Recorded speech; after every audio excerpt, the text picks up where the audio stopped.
reason we moved away from Drake was that we felt that we wrapped that story up on Uncharted 4. And that's really the motivation to find a new cast of characters that could actually carry on the Uncharted legacy. Uncharted is more than just Nathan Drake, and I think maybe makes people think a little differently about the Uncharted series as far as what they think of when they think of Uncharted. We started trying to keep it short. We started trying to keep it contained. But like all Naughty Dog games, you know, it's story-driven and we need the time to tell the story accurately. We needed to go into the past, dig a little deeper than, you know, the surface, and it just blew up. We started expanding to get character arcs developed, and before we knew it, it's a full game. We're treating it as seriously as an Uncharted game. The game could stand on its own as an entry in the series. It's going to be the sum of Uncharted's in terms of gameplay experience with some of our beloved characters, some of the most fan-favored characters. Well, there were many ideas on the table, like Sullivan and Sam's story, but they all were very closely related to U4, so we wanted something that was fresh, something that was new, and Chloe, being a fan favorite, we thought we would explore her story. Then we thought about, okay, well, who would be a good pairing with Chloe Fraser?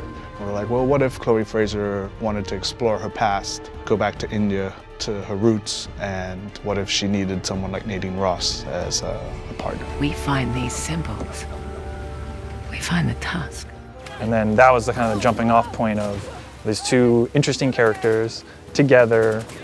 We can put them wherever we want. We know that there's going to be fun stuff happening, and Chloe is more improvisational. Nadine is more logical. We know that there's going to be great conflict if we throw those two together. That's supposed to happen? I know. Chloe Fraser has interest in the tusk of Ganesh, which is a treasure that's in India that is kind of close to her. Father was an archaeologist. He had tried tracking down this tusk before in the past. So for Chloe, there's a personal attachment to the tusk. For Nadine Ross, she is on the verge of bankruptcy. She's lost Shoreline, and she desperately wants to regain control. That's where the characters start. Because of Nadine's military background, particularly with our villain, Sav, Chloe's brought her in to kind of help her out. He's just another warmonger with no war to fight. No, you don't know him like I do. He changes location and routines by the hour. We'd be foolish to take unnecessary risks. Let's get one thing straight. This is my gig. You want your share? We play by my rules. For Sav, as a villain, he is motivated by a code. He believes that he owns rights to this land, and he's fought a war that has kind of gone on for centuries. So recently he has started rekindling this war to profit. Giving the player more options, I think, would be the highest level, encompassing way to describe what we're trying to elevate even from Uncharted 4. We have all those things at our disposal again, rope climbing, driving, we have the winch, stealth options. We have lockpicking now, so we have crates of things that you can find certain weapons or treasures in. We just present you with a lot of stuff that the player can then decide what to do, and then, of course, having an allied character with you during all of those things and making sure that they can react and be as lifelike as possible as a human would.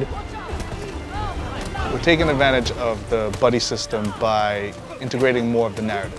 For example, if our characters in the story aren't communicating well, or they're upset, or they're aggravated, it will reflect in the gameplay. So if I've just come out of a heated argument with Nadine Ross, in the gameplay you will feel that tension, you will feel that aggravation. The challenge for us was this player-driven space. It's not open world, but it's vast, and you have player choice that you can go and experience it differently. There's things to find a true sense of exploration, but the goal being that you're just exploring and freely doing things, and then the story is still progressing in the way that they would expect from an Uncharted game. It's something we've never really done to the level that we're doing now in Uncharted.